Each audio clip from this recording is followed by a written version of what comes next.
Para plantear cómo funcionan las escalas de temperatura, vamos a tener este arreglo experimental en el que en un vaso de precipitados tenemos agua con hielo y en otro tenemos agua hirviendo. Le sumergimos un matraz de bola con un gas a una cierta presión P, el cual pues está libremente confinado en este volumen.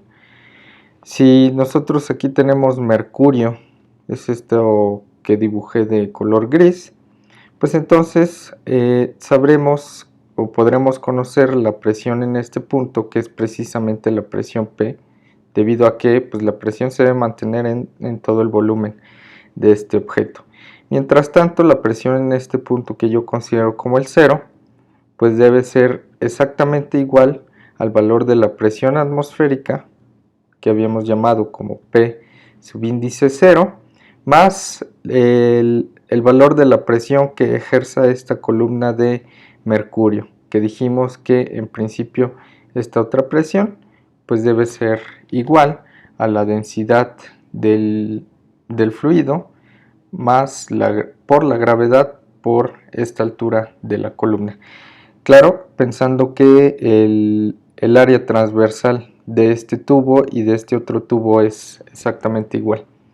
Bien, y si tenemos esta manguera flexible, esto es por la razón de que si, por ejemplo, nosotros pasamos de esta configuración de agua con hielo a el agua hirviendo, pues entonces el gas va a tender a expandirse. Lo que queremos es mantener la presión y entonces la manguera flexible es simplemente para poder subir o bajar este otro tubo de tal forma que podamos mantener la presión aún dentro de esta misma cavidad. Obviamente el gas, si lo calentamos, pues este se va a expandir, entonces va a empujar más la columna de mercurio, la altura va a aumentar. Si nosotros, por ejemplo, subimos este tubo, pues entonces la presión se va a ver disminuida por el valor de ρg por h, porque h habrá cambiado. Sí, entonces de esta forma nosotros podemos mantener una presión constante en el gas, de tal forma que, bueno, pues simplemente podríamos nosotros empezar a graficar conociendo las escalas de temperatura. Ya habíamos establecido que para el agua congelada o el hielo, justamente la temperatura es de 0 grados Celsius. ¿Sí? Entonces aquí tenemos 0 grados Celsius y en este caso, imaginando que ya está hirviendo, pues su temperatura es de 100 grados Celsius. La razón por la que utilizamos después de todo no solo hielo o no solo vapor de agua es precisamente porque se requiere una energía distinta, eso lo veremos más adelante. Pero en principio esto es agua en punto de congelación y esto es agua en punto de hervor. Siendo de esa manera, pues entonces nosotros podemos graficar la presión contra la temperatura. Si nosotros sabemos que a una cierta presión tenemos una temperatura de 0 grados, entonces voy a graficar arbitrariamente teniendo una cierta presión distinta de 0, suponiendo que a 0 grados tenemos este valor de presión. No, recuerden que lo calculamos simplemente con la suma de la presión atmosférica más la presión ejercida por la columna de mercurio. Ese valor lo podríamos calcular, tendríamos aquí este valor de presión. Las unidades aquí pues en principio no son importantes, son unidades arbitrarias. Y en este caso la temperatura sí la vamos a establecer en grados Celsius.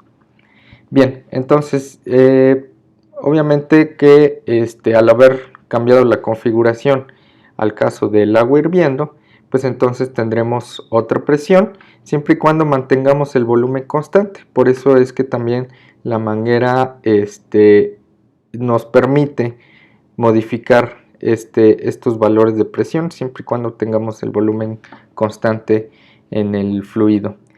Bien, entonces de esta forma a 100 grados Celsius pues tendríamos nosotros otro valor de presión, una presión más elevada, y entonces podemos de igual manera establecer una línea recta que pase por ambos puntos, y este podría ser nuestra escala de temperatura.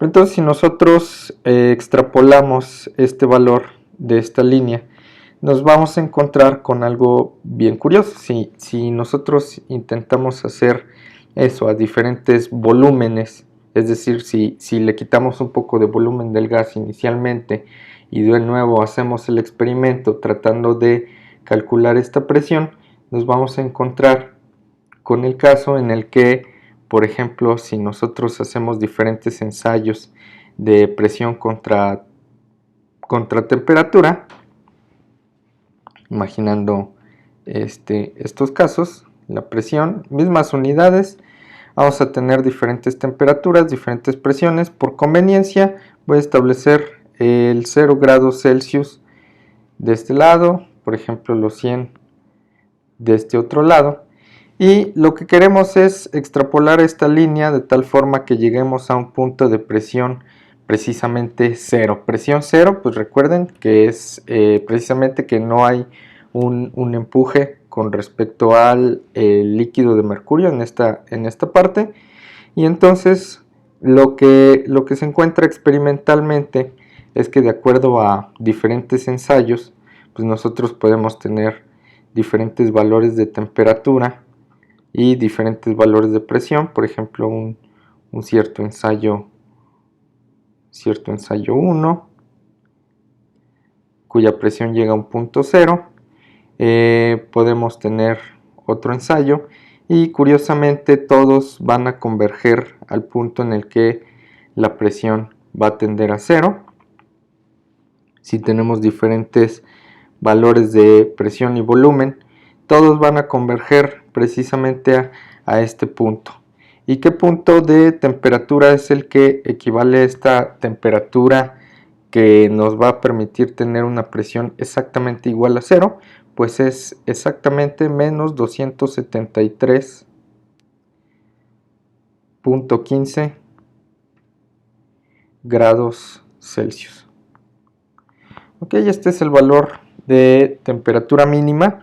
Lo que esto significa termodinámicamente es que el gas o el objeto que se encuentre a una temperatura de menos 273.15 grados centígrados es que este ya no permite el intercambio de calor, ya no puede ceder nada de calor al entorno o a otro objeto. Recuerden, la ley 0 de la termodinámica nos dice que si dos objetos A y B están en equilibrio con un tercer objeto C, pues entonces estos dos están en equilibrio termodinámico. Lo que significa que si el objeto A o B tienen una diferente temperatura entre sí, significará que habrá un flujo de energía entre uno a otro hasta que lleguen al equilibrio termodinámico. Si bien eso no lo dice la ley 0, lo dice más bien la primera ley de la termodinámica, que vamos a ver más adelante, pero pues en principio eso es lo que significaría, que ya no cede más energía este objeto. Y bien, en principio este es el valor 0 de otra escala de temperatura, la que llamamos grados Kelvin. Entonces, si nosotros queremos escribir cuál es la conversión de grados centígrados a grados Kelvin, si queremos encontrar, bueno, si quieren mejor primero la escala de temperatura absoluta, que es la escala de Kelvin, pues necesitamos tener la temperatura en grados Celsius, y a esto le vamos a restar menos 273, no, le vamos a sumar 273.15. Y esto nos va a entregar la escala de temperatura absoluta, que es la que conocemos como Kelvin. Se denota por la letra K, ya no lleva el signo de grados, precisamente porque es una escala absoluta. 0 Kelvin son el 0 definitivo para todos los objetos, su temperatura mínima que puedan alcanzar. Bien, Vamos a cambiar un poquito el tema a lo que es la expansión térmica. Recordemos el ejemplo de una barra, la cual si está a un cambio de temperatura delta T, pues entonces esto va a tener un cambio de longitud que llamamos delta L. Ok, este cambio de longitud se puede cuantificar a través de los coeficientes de expansión térmica, de tal forma que mi delta L, de acuerdo a cada material, es diferente la expansión térmica entre el hierro, el mercurio o cualquier otra sustancia, de tal forma que depende precisamente de un factor que es, vamos a llamar alfa, por la longitud original, L, por delta T. Ok, entonces al hacer este producto nosotros podemos obtener cuál es el cambio en la longitud respecto a la longitud original y el cambio de temperatura. Esto es lo que se le conoce como coeficiente de dilatación térmica.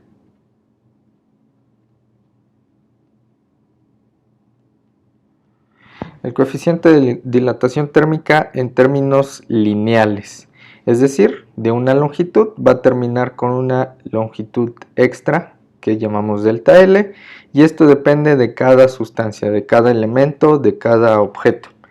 Si nosotros queremos encontrar cuál es el cambio en la longitud en valores volumétricos, es decir, si por ejemplo queremos mesurar de un cubo al aplicarle un cierto cambio de temperatura, pues este va a cambiar en todas sus direcciones, en todas las dimensiones, y pues bueno, este cambio se puede mensurar también como un cambio de volumen, delta V, el cual pues se define a través de otro coeficiente de dilatación, pero este es volumétrico, se reconoce por la letra griega beta y es igual al volumen original por el cambio de temperatura. De esta forma, si tenemos el coeficiente de dilatación, podemos saber qué tanto va a cambiar su volumen o su longitud respecto a los cambios de temperatura. Aquí tenemos una tabla en la cual podemos observar que de acuerdo a los diferentes materiales, pues su coeficiente de expansión o dilatación pues va a ser distinto entre sí. Para líquidos y gases, pues el coeficiente de expansión volumétrica aquí también está dado de algunas sustancias, y bueno, podemos empezar a figurar algunas sustancias que sabemos que se expanden más que otras. Por ejemplo, en específico, esta aleación INVAR es utilizada en los relojes de alta gama, precisamente para que no haya variaciones entre la maquinaria y la temperatura o los cambios de temperatura. Entonces este coeficiente de dilatación es especialmente pequeño comparado con todos los demás, por ejemplo con respecto al aluminio o al plomo, que son elementos que se expanden relativamente fácil.